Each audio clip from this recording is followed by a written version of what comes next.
მე მინდა აღვნიშნო, რომ გუშინ დაკავებული იქნა ძალოვანი სტრუქტურების 5 წარმომადგენელი, რომლებსაც ბრალად ედებათ კონკრეტულ პირებზე ძალადობაში, ბრალი ედებათ ძალადობაში, გასული წლის ნოემბერ-დეკემბერში ძალადობრივი მიტინგების მიმდინარეობისას. ამ ფაქტმაც დაადასტურა სამართალდამცავი ორგანოების კოორდინაციის განსაკუთრებული მნიშვნელობა.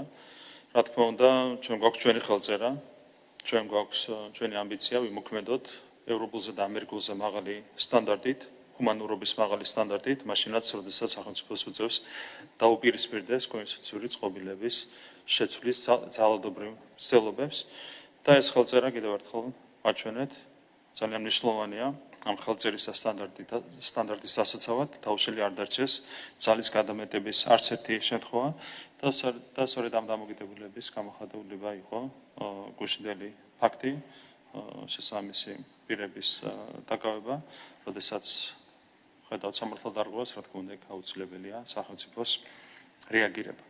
ასევე მე ვისარგებლებ შემთხვევით და კიდევ ერთხელ გადავხდი მადლობას ყველა სამართალდამცავ უწყებას, შინაგან განსაკუთრებულ სამინისტროს, პოლიციას, განსაკუთრებულ დავლებათა დეპარტამენტის თითოეულ თანამშრომელს, ასევე სახელმწიფო უსაფრთხოების სამსახურს, სახელმწიფო დაცვის სპეციალურ სამსახურს, ყველა შესაბამის უწყებას და შესაბამის თანამშრომლებს, რომლებმაც 2022-25 წლებში წარმატებით აღკვეთეს კონსტიტუციური წყობილების ძალადობით შეცვლის 4 ძალადობრივი მცდელობა. შეგახსენებთ, რომ 4 წლის განმავლობაში ასეთი მცდელობა იყო 5, აქედან 4 იყო ძალადობრივი.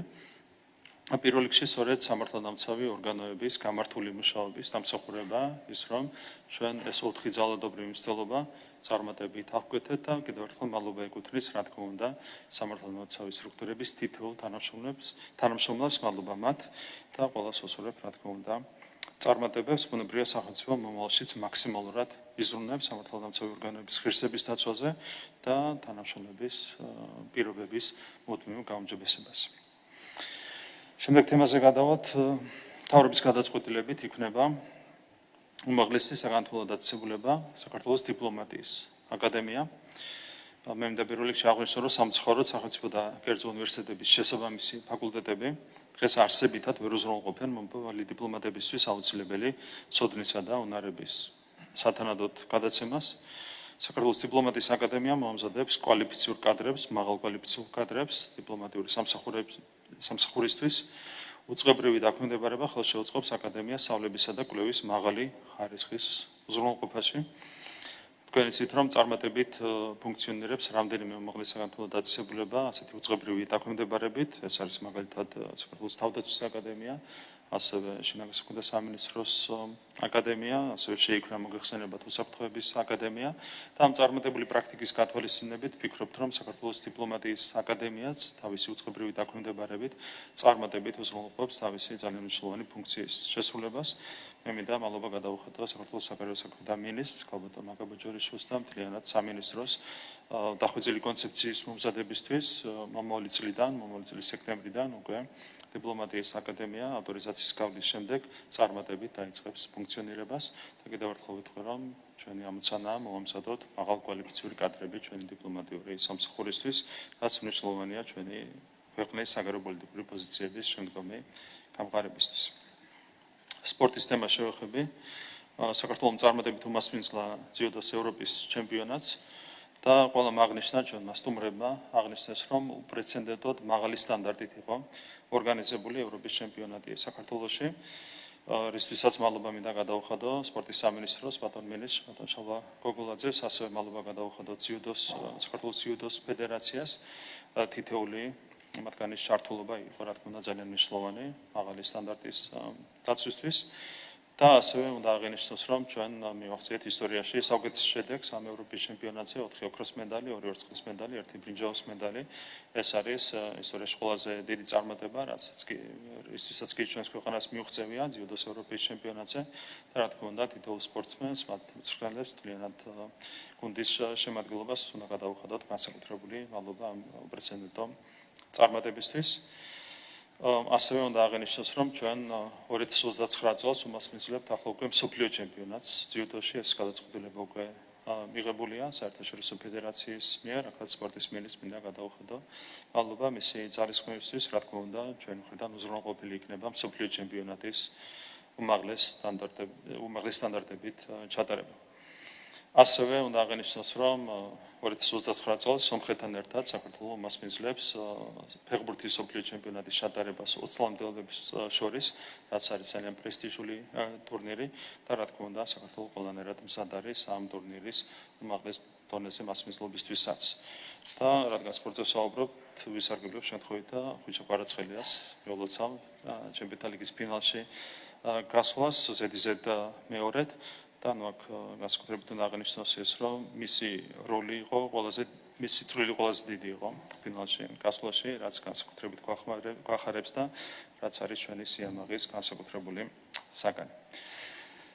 შევეხები ეკონომიკის თემას. მარტში საქართველოს ეკონომიკა გაიზარდა 10.7%-ით, გვაქვს ორნიშნა მაჩვენებელი ეკონომიკის ზრდის.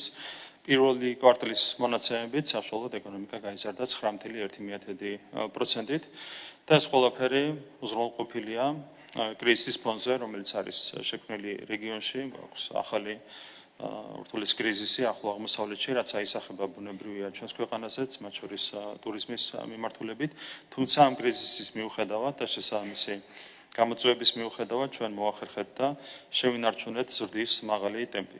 ერთ-ერთი მიზეზი ამას ცალკე ხასიათით აღნიშნავ არის ის, რომ ჩვენ წარმატებით დავიწყებთ შარშან ბრძოლა კორუფციის წინააღმდეგ, რაც აისახა პირდაპირ ეკონომიკური ზრდის ტენდენციებზე, როგორც მოგეხსენებათ, შარშან ჩვენ ეკონომიკური ზრდა იყო 7.9% და წელს პირველი კვარტალის მონაცემებით გვაქვს გაუმჯობესებული შედეგები. და მან მოგცა ბუნებრივია კონკრეტული ხელშესახები შედეგების სხვადასხვა მიმართულებით, როგორც მოგეხსენებათ, ეკონომიკის ზრდა პირდაპირ აისახება საშუალო ხელფასის ზრდაზე, სიღარიბის შემცირებაზე, სახელმწიფო ბიუჯეტის ზრდაზე და შესაბამისი პროგრამების გაფართოებაზე. ჩვენი მთავარი ამოცანაა შევინარჩუნოთ ეკონომიკური ზრდის მაღალი ტემპი, რისთვისაც რა თქმა უნდა მთავრობა მომავალშიც ძალისხმევას არ დაიშურებს. ასევე ამ დადებითი ტენდენციების ფონზე საქართველოს ეროვნულმა ბანკმა დამატებით აპრილის თვეში სავალუტო რეზერვები შეავსო 150.2 მილიონი დოლარით. შესაბამისად რეზერვებმა მიაღწია რეკორდულ ნიშნულს 6.57 მილიარდ დოლარს. ლარის კურსი ინარჩუნებს სტაბილურობას. ამ ყველაფრისთვის, რა თქმა უნდა, მადლობა უნდა გადაუხადოთ მთლიანად ეკონომიკურ გუნდს, ჩვენი მთავრობის ეკონომიკურ გუნდს, საქართველოს ეროვნულ ბანკს, ეროვნული ბანკის პრეზიდენტს. რა თქმა უნდა, მომავალშიც აქტიურად ვიმუშავებთ ყველა მიმართულებით იმისათვის, რომ შევინარჩუნოთ ეკონომიკური ზრდის მაღალი ტემპი, ფისკალური კონსოლიდაციის მაღალი მაჩვენებლები, შეავსოთ დამატებით ჩვენი სავალუტო რეზერვები. ამისათვის გაკეთდება ბუნებრივია მაქსიმუმი. ეს არის რაც მინდა დამეთქვა, გადავიდეთ სამუშაო რეჟიმზე.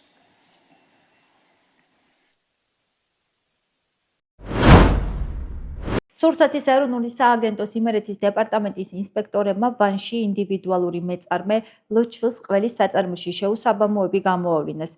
ინფორმაციას სურსათის ეროვნული სააგენტო ავრცელებს. ბიზნეს ოპერატორი ყველს სავალდებულო აღიარებისა და ეკონომიკურ საქმიანობათა რეესტრში რეგისტრაციის გარეშე აწარმოებდა. ამავდროულად ობიექტში დარღვეული იყო ტექნოლოგიური პროცესი და მომხმარებლებისათვის სურსათის შესახებ ინფორმაციის მიწოდების წესი. ბიზნეს ოპერატორი დაჯარიმდა და ობიექტს საწარმოო პროცესი შეუჩერდა. უკანონო მიგრაციის წინააღმდეგ ბრძოლის ფარგლებში შინაგან საქმეთა სამინისტროს მიგრაციის დეპარტამენტის თანამშრომლებმა ქვეყნის მასშტაბით სპეციალური საიმიგრაციო კონტროლის ღონისძიებები ჩაატარეს.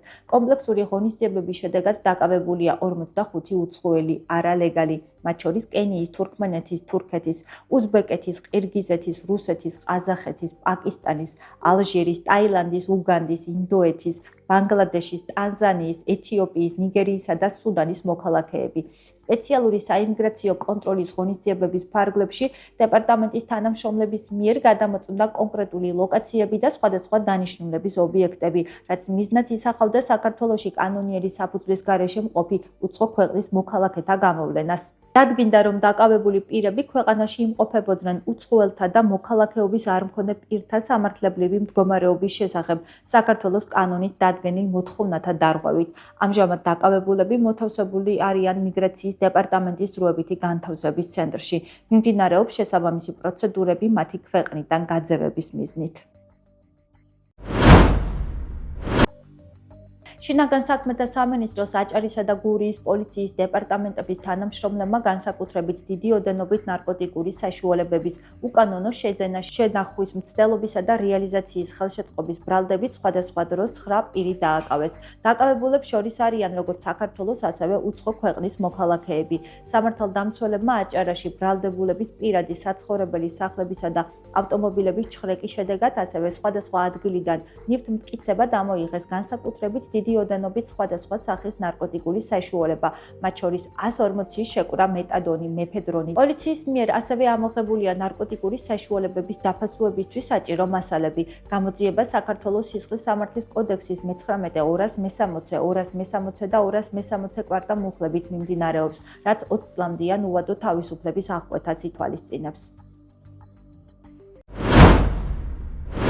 აკაკი წერეთლის სახელმწიფო უნივერსიტეტში ღია კარის დღე გაიმართა. ღონისძიების ფარგლებში აბიტურიენტებმა სასურველი ფაკულტეტის და პროგრამების შესახებ ამომწურავი ინფორმაცია მიიღეს. ვრცლად იხილეთ ჩვენს მიერ მომზადებული სიუჟეტი. ღია კარის დღეა დღეს ჩვენს უნივერსიტეტში. მინდა წარმოვაჩინოთ ყველა შესაძლებლობა, რაც ჩვენ გაგვაჩნია და გავაკეთოთ ყველაფერი იმისთვის, დავანახოთ ყველას, რომ აქ სწავლა მათი მომავლის გარანტია. ცოდნა, რომელსაც მიიღებს ზოგადად ადამიანი, ყოველთვის წარმოჩდება მისთვის და მისი თავი წარმოჩდება ყველასათვის და ჩვენ გვინდა რომ მივცეთ ის ცოდნა, რომლითაც პირველ რიგში თვითონ წარმოჩდეს გამარჯვებულად და თვითონ იყოს მაყოფილი. რამე თუ ესეთი გამარჯვებები და ესეთი მაყოფილება ზოგადად ქვეყნის გამარჯვებაა და ეს იმას ნიშნავს ჩვენი უნივერსიტეტის გამარჯვებაც არის და მე მადლობას ვეუბნები ყველა დაინტერესებულ ბურს და ყველას ვეუბნებით რომ ჩვენ მაქსიმუმს გავაკეთებთ რომ მათი ცოდნა მიიღონ რომელთაც გაიმარჯვებენ. მოძრაობა წინსვლისკენ ყოველთვის. როგორ აქ ილიას მოძრაობა და მხოლოდ მოძრაობა არისო ჩემო თურქო. განათლებით მოძრაობა არის ყველაფრის საწყისი პირველ რიგში და განათლებული ადამიანი ქმნის იმ გარემოს, რომელიც ზოგადად ქვეყნის წარმატების საწინდარია.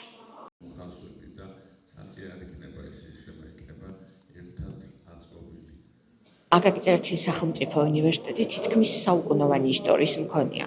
1933 წლიდან ფუნქციონირებს და ჩვენთვის ძალიან მნიშვნელოვანია, რომ აქ პირველი ლექცია ისეთმა დიდმა მეცნიერმა წაიკითხა, როგორიც გიორგი ახვლედიანი გახლავთ. მას შემდეგ ეს კედლები ინახავს უამრავი გამოჩენილი მეცნიერის ღვაწლს და ისტორიას იმისა, როგორ უნდა განვითარდეს პიროვნება ისე, რომ მეცნიერული აზროვნება საზოგადოებრივი ცხოვრების ინტერესებს მოარგოს.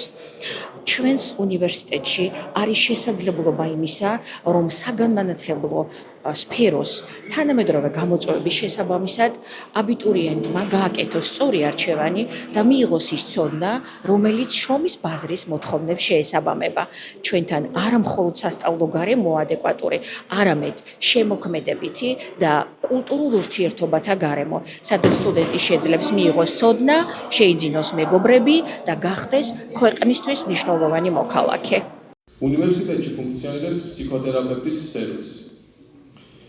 ჩვენი უნივერსიტეტი სტუდენტებს თავაზობს იმას, რასაც თავაზობდა დღიდან დაარსებისა მაღალკვალიფიციური განათლების მიცემას, დასაქმების პერსპექტივას და ამ შემთხვევაში ჩვენი ჰუმანიტარულ მეცნიერებათა ფაკულტეტი ერთ-ერთი გამორჩეულია ამ მხრივ და ნებისმიერ აბიტურიენტს, რომელიც ფიქრობს, რომ გახდეს ჩვენი უნივერსიტეტის ამ შემთხვევაში ჰუმანიტარულ მეცნიერებათა ფაკულტეტის სტუდენტი, მას შემდეგ უკვე 4 წლის შემდეგ მიეცემა საშუალება ნებისმიერი ჰუმანიტარული მიმართულებით მაგისტრატურაში სწავლის გაგრძელებისა და შემდეგ უკვე მესამე საფეხურზეც თუ კი ამის საშუალება და სურვილი ექნება მას. სტუდენტური ცხოვრება ძალიან დახუნძლული არის ჩვენთან.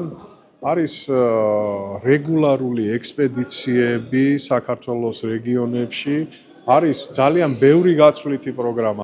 არ მოიწყენს როგორც სწავლის პროცესში, აგრეთვე არ მოიწყენს გაცვლითი პროგრამების სახეობებში და არ მოიწყენს აგრეთვე როგორც სპორტულ და კულტურულ საგანმანათლებლო ღონისძიებებში, რაც ახლავს ზოგადად სტუდენტურ ცხოვრებას.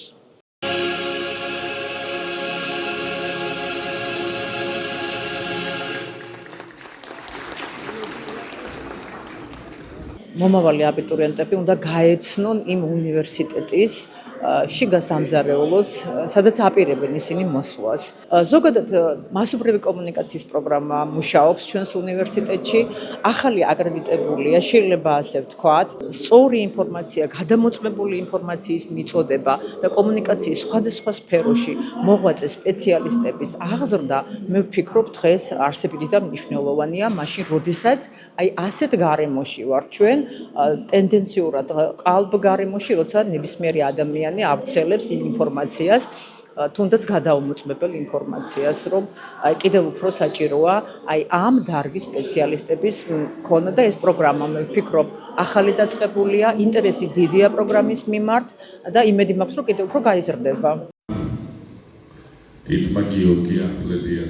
დაისელი ვარ და მინდა რომ შემშობლიურ ქალაქში მივიღო განათლება, ასევე ძალიან მომწონს ეს უნივერსიტეტი, მომწონს ზოგადად ეს პროგრამა, გეკარის დღეღონისძიება. ვარ სამართლით დაინტერესებული, სამართლის ფაკულტეტით და მაინტერესებდა როგორი სიტუაცია იქნებოდა უნივერსიტეტში და ძალიან მომეწონა, რაც ვნახე. ბევრ რაღაცას გავეცანი, ძალიან მომეწონა ზოგადად მიდგომა და დამოკიდებულება, ვინც არის ორგანიზატორები, მათი მხრიდან ძალიან კარგად და გულიანად ვაცნობდნენ ყველაფერს უნივერსიტეტის შესახებ. ვაპირებ ამ უნივერსიტეტში ჩაბარება და ჩემთვის ეს ღია კარის დღე არის ძალიან კარგი, იმიტომ რომ შემიძლია უფრო უკეთ გავიცნო ეს პროფესიები, ინფორმაცია გავიგო და უფრო ჩამოვაყალიბო ჩემი აზრი სამომავლოდ რა დარგი გამომადგება. აბიტურიენტობა რთულია, მაგრამ ეს ყველაფერი ამად ღირს, იმიტომ რომ ბოლოს ამ ყველაფერს კარგი ნაყოფი გამოაქვს.